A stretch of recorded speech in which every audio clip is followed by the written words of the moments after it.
The conceit that you find, and that gets really to the definition of stupidity in the use of the term in the book.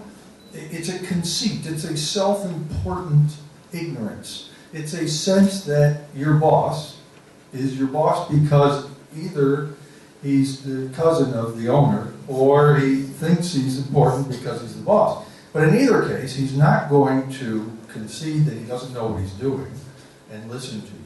On the other hand, he's not going to concede that he doesn't know what he's doing and not listen to you. In no way does he want to be corrected and redirected. So how do you talk to somebody like that? It's very difficult to back up. You sit across from an employee, as I've done, and you sit there truly stunned, thinking to yourself, where do they make these people? And you just listen to these person trying to explain their concept, and you don't know, again, you don't know where to start. So I started in the first chapter with Plato, and I recognized that the first chapter, and I kind of talked you through the first chapter, is that you have to keep going.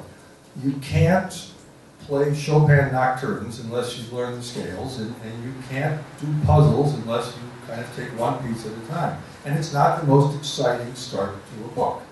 But it's short. The section from Plato on basic definitions and how you might structure one is very short. But you need to start thinking in those terms. You need to start thinking in more fundamentally structuring your thoughts. We have a couple people here who study mathematics. So probably the simplest deductive reasoning that you come across is some simple Euclidean, in this case not proofs, but propositions. And so you learn in, say, the real world, it's a conceptual world, but you learn the definitions of the geometric shapes, and you apply them with axioms, with the common agreed principles, and you build something. I take you one step further into a little bit more complex area, which is Spinoza's proof of God, which sounds pretty heavy. He does it in 11 steps. It's pretty fast because it's not his point in the book that he wrote. But it's the same, it's the Euclidean approach. It is axioms and definitions and moving step by step by step. Now, if you think about how we apply it in the real world, it might be beneficial to actually think of God as the next Apple product. You know, what is it I want to create and what's it based on? The definition of a watch, of timekeeping, of what people use and the colors, and you structure it. That's product planning. And so the basic rudimentary steps of chapter 1 walk you through some of them. Now chapter 2, I take you into a very simple discussion about the basic principles, foundational principles of business, of cultural interaction, of social structure. Because a business is nothing but a collection of people working together. And if you are going to have a business, or you're going to be part of a business, then you need to have some understanding as to why you're in business. Even the concept of business, I mean, is fundamentally a simple definition, if you will, of a commercial transaction with some imputed value in what's getting transacted. That's about it. You can take it from there and create anything you want. The fundamental ideas then of the history, philosophy of sort of social and Adam Smith and Mandeville's bees, and kind of walk you through some things to consider. It's not a textbook. It's not something for you to memorize. It doesn't matter if you remember any of these names. And they're all concepts that you've heard or thought or seen elsewhere. But again, it's just to get you thinking about these things in a fresh way. The third chapter is trying to apply some of these concepts in the real world. And the way you typically see these concepts are in concrete cases, in concrete, if you will, businesses or situations. Not really different, as I say in the book, it's not really different whether you have a case study about a company who's trying to resolve some issues, that's losing money, that's trying to come up. Not much difference between that and sitting in a bar with your boyfriend or girlfriend, or not your boyfriend or girlfriend, but a boyfriend or girlfriend who's having trouble with their relationship, you're asking the same questions. You're asking, what do you want, and who are you, and where do you want to go, and what's the problem? And it's the same thing. What kind of company are you? What's your plan? What are your competitors? What's the future look like? How are you going to project forward? What's your strategy? It's all the same. It is no more, and this is what I try to remind you, it is no more complicated than just asking yourself, who am I, where am I, and where do I want to go? It's the same in business. It gets very complicated. We make it very complicated because we get paid lots of money to make it complicated. And then we add on things, and we add more things, and we make conglomerates, and we do lots of things. But at heart, in essence, it's a very simple process. Chapter 4, I do turn to writing. And I really questioned in the beginning as to whether to get into writing in this book, but the fact is you can't go through any kind of rational process or attempt to go through a rational process and not write it down. Because until you write it down, I don't know about you, but in about 2 minutes of taking a shower, I can solve the world's problems. It just all makes sense. And you jump out in the shower and you write it, and you realize you've got 4 sentences that don't quite go together, and they certainly don't take into account everything that needs to be considered. So you need to write it down, and you need to be structured. You can't have a rational plan, you can't have a well-considered, or you can't consider whether it's a well-considered thought unless you see it in writing. You just can't do it. And writing is one of the biggest challenges that I would say virtually everybody faces. Thinking is easier in some ways, mainly because we don't test it.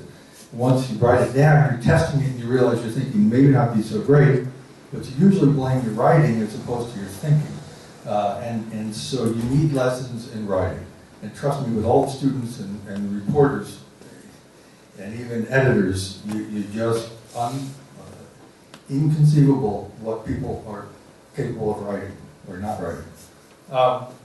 So I spent a bit more time on writing than I had initially planned because I realized as I picked it apart that the different components of writing required that I really take a certain structure and approach, and so there are a lot of sections, and that's the chapter that has more exercises. It's kind of a little bit of a journalism class, and there's some exercises in there, but again, hopefully you'll be able to sit back and just play them through and see how they work out. Chapter 5 is taking all this, taking the fundamentals, taking the business that you've created, taking the situation and the case study and how you write it down, and looking at your strategy. Now, I've not found enough companies in Romania who actually have a written strategy. It's very strange. The response I get a lot of times is, yeah, but things will change in the next 3 years. And you say, yes, of course they will, but you have to write a strategy. You will change it, but you have to have something structured.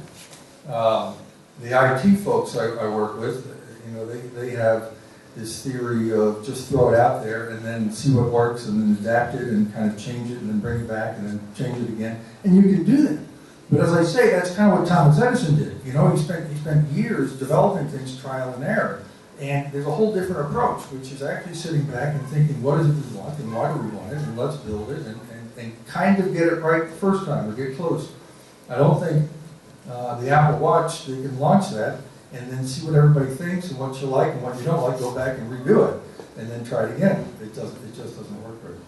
So having a strategy. Now, the great thing about strategies is that Harvard Business Review and just about every publication, their livelihood is strategy, is writing about strategy and management. And when you actually look at what's being picked apart in terms of strategy and the components behind the strategy, I got to tell you, it's all the same thing. It's really all the same thing. It's what's your company, where does it want to go, and where is it right now? And the mind-boggling meetings I've been in when you've tried to use either the steeple or the SWOT or Porter's 5 forces or whatever else, it's like talking to kindergarten children. If they don't understand what it is that's being done, having boxes doesn't help them. So the fundamental underlying coherence within any strategy really doesn't matter what acronyms you come up with.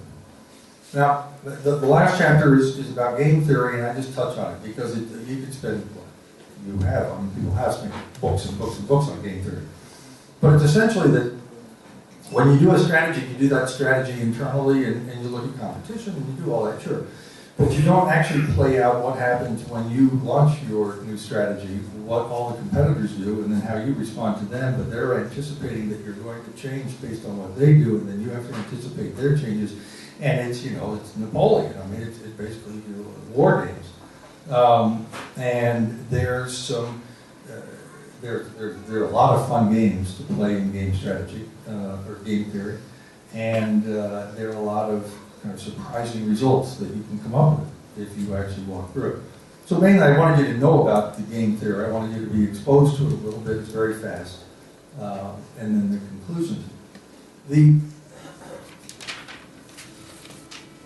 Hang on one second. The challenge was that I've read or looked through dozens of critical thinking books, and they're just awful, truly. I mean, they're fine if you're in college and you need to take tests, but they are dry and they are definitional. And the last thing I wanted to do was get into the definition and test you on deductive and inductive and abductive reasoning and take you back to my university days where you take sentences and put them into symbolic logics and formal language, and then you make mathematical, and you do syllogisms. You'll kill yourself if you have to do that. And even if it's fun as a game, as a mathematical exercise, I challenge you to go back to the office and turn something into a mathematical formula and subtract it from the one above, and you'll come to the logical conclusion. It's not applicable. It just doesn't help.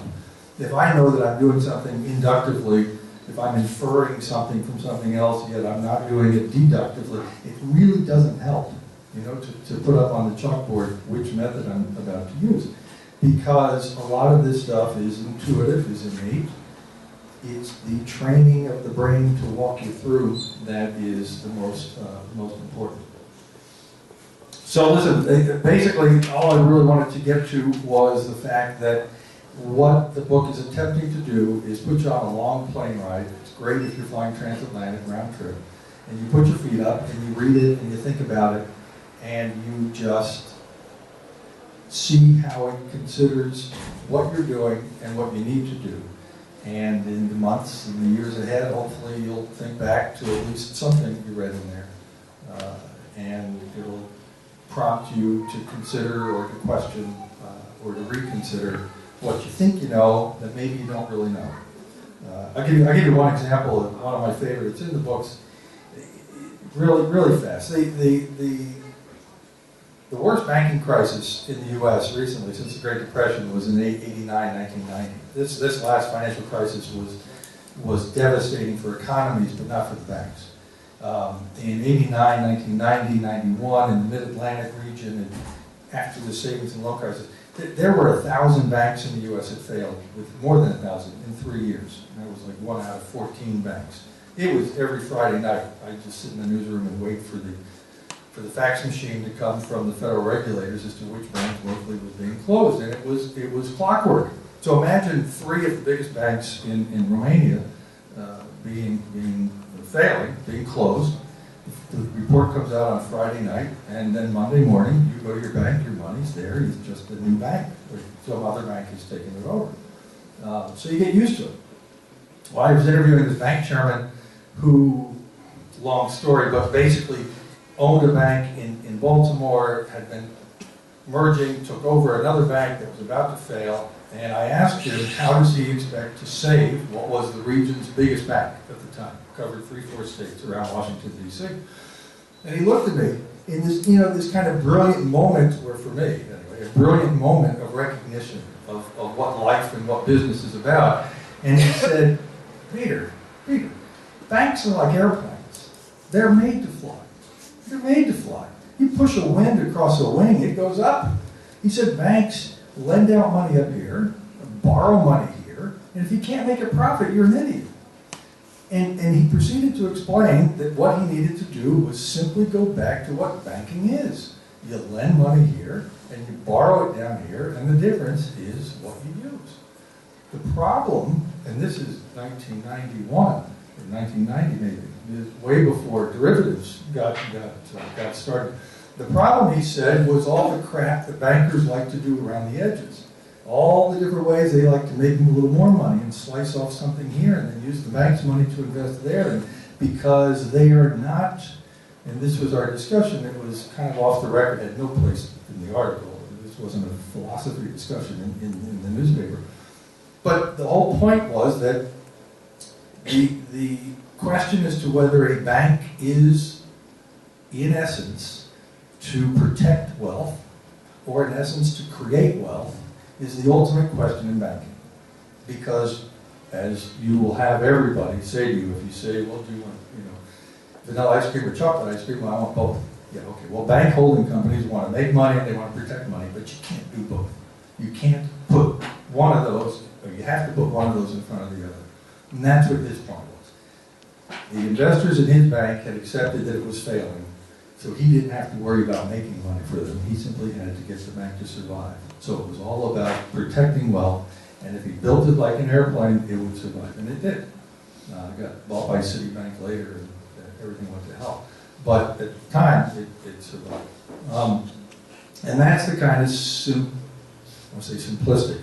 It's not simple to arrive at that point of understanding, but once you get there, you realize just how simple things, your girlfriend's problems with her boyfriend, just how simple that is, how simple business can be, and we just complicate it.